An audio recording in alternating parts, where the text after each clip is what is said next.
बिस्मिल्लाहिर्रहमानिर्रहीम। अस्सलाम वालेकुम। यह प्रोक्योरमेंट प्रोफेशन और हमारा आज का टॉपिक है पेमेंट्स।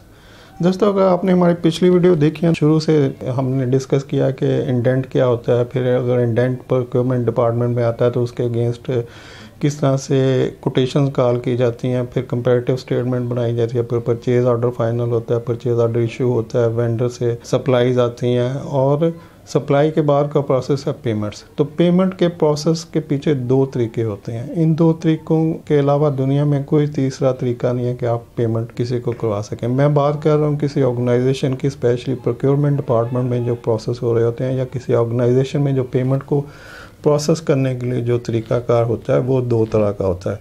मैं पेमेंट के तरीक़ों की बात नहीं कर रहा कि मतलब आप समझें कि पेमेंट क्रेडिट कार्ड के थ्रू हो सकती है, पेमेंट ड्राफ्ट के थ्रू हो सकती है, कैश हो सकती है, चेक हो सकता है, वगैरह वगैरह।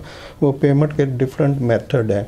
मैं प्रोसेस की बात कर रहा हूँ कि पेमेंट जब भी प्रोसेस होती है उसके पीछे दो तरीके होते हैं। दुनिया में कोई तीसरा ऐसा तरीका नहीं है जिससे पेमेंट हो सके। इस तरह के टिपिकल और टेक्निकल क्वेश्चन आपको इंटरव्यू में फेस करने पड़ सकते हैं कि आपसे कोई पूछ ले कि पेमेंट के प्रोसेस के क्या तरीके हैं या किस तरह से पेमेंट प्रोसेस होती है। तो वहाँ पे हो सकता है आप वही मेरे वाला जवाब दें कि क्रेडिट कार्ड, चेक, ड्राफ्ट, ये वो इस तरह से पेमेंट हो सकती है। तो पेमेंट या तो परचेज़ ऑर्डर के अगेंस्ट होती है या अप्रूवल के अगेंस्ट होती है।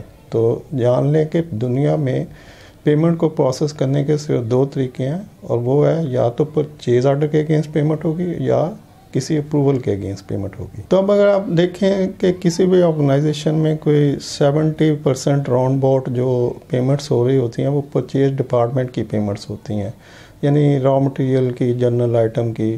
तो ये 70% जो पेमेंट्स हैं ये परचेज़ ऑर्डर के अगेंस्ट हो रही होती हैं। गुड्स सप्लाई हो रही हैं तब भी उसका परचेज़ ऑर्डर इशू हुआ, सर्विसेज हैं तो तब भी उसका परचेज़ ऑर्डर इशू हुआ। तो कोई ऑलमोस्ट 70 राउंड अबाउट जो परसेंटेज है पेमेंट्स की वो परचेज़ ऑर्डर के अगेंस्ट होगी। अब रिमेनिंग जो अमाउंट्स होती हैं वो उसके पीछे कोई अप्रूवल होती है। कुछ सम टाइम ये स्टैंडिंग अप्रूवल होती है, some time case to case approval होती है। जैसे कि आपने इलेक्ट्रिसिटी का बिल देना है, आपने गैस का बिल देना है, या कोई और यूटिलिटी बिल है, या कोई और ऐसे मंथली एक्सपेंस हैं जो कि रूटीन में आ रहे होते हैं, तो उसके लिए एक स्टैंडिंग इंस्ट्रक्शन दे दी जाती है कि जब भी ये इस तरह की पेमेंट आए तो इसको आप कर दें।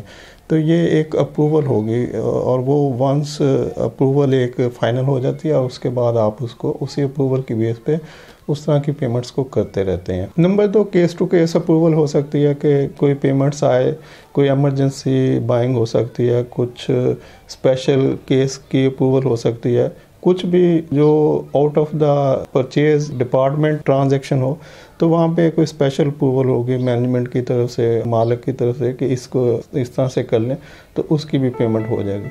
तो ये जान लें कि दो तरह की पेमेंट होती हैं, या तो पेमेंट परचेज ऑर्डर के अगेंस्ट होगी या किसी अप्रूवल के अगेंस्ट होगी, और तीसरा कोई तरीका नहीं है।